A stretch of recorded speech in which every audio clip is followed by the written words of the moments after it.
یا ٹیکس کی اس کا ایک افیکٹ تھا، اس کو وزیر اعظم صاحب نے فوراً ہدایت دی کہ اس کو ابالش کیا جائے، اور اس کے ہفتے 10 دن کے اندر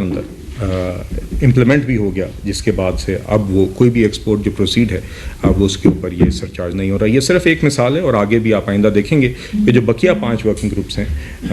اس ہفتے اگلے ہفتے انشاءاللہ متوقع ہیں کہ وہ بھی اپنی وزیر اعظم صاحب کے سامنے اپنی تجاویز اور رکھیں گی،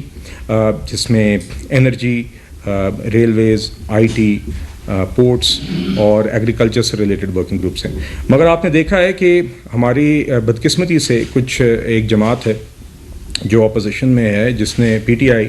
جس نے کوئی کسر نہیں چھوڑی یہ کوشش کرنے میں کہ ملک ڈیفالٹ کر جائے۔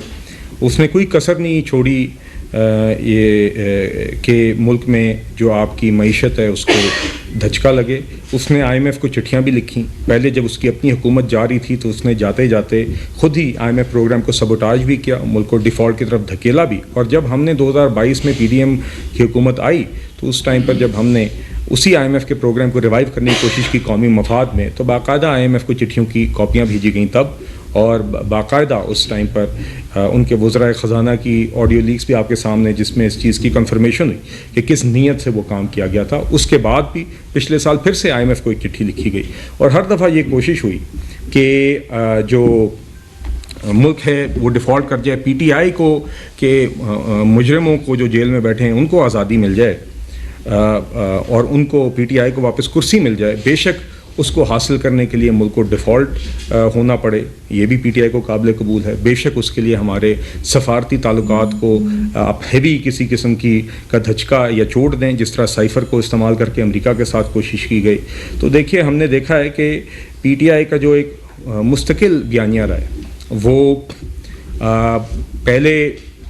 کبھی وہ پاکستان کی معیشت کے خلاف بیانیہ ہوتا ہے،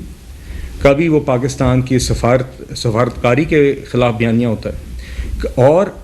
ایک مستقل سطح پر تو میں کہوں گا پاکستان کے دفاع اور پاکستان اٹ سیلف کے خلاف ایک بیانیہ چلتا آ رہا ہے۔ آپ دیکھیے کہ ایک مستقل سطح پر ان ریلینٹنگ پی ٹی آئی کی اپنی افواج کے خلاف ایک باقاعدہ ایک کیمپین ہے، سوشل میڈیا پر کیمپین ہے، اور ٹاپ ٹو باٹم ایک کیمپین ہے، جس کا آغاز جو ہے وہ پی ٹی آئی کے اپنے سو کال لیڈر سے ہوتا ہے، جو کہ اڈیالہ میں بیٹھا ہوا ہے۔ ابھی بھی آپ 8-10 دن پہلے کا ان کا ایک ٹویٹ دیکھ لیں جو آج بھی قائم ہے، آپ اپنے فون کے اوپر ابھی آپ کھول کے دیکھ سکتے ہیں کہ اس شخص کے ٹویٹر ہینڈل پر آج بھی وہ ٹویٹ قائم ہے، جس کے اندر وہ باقاعدہ اپنی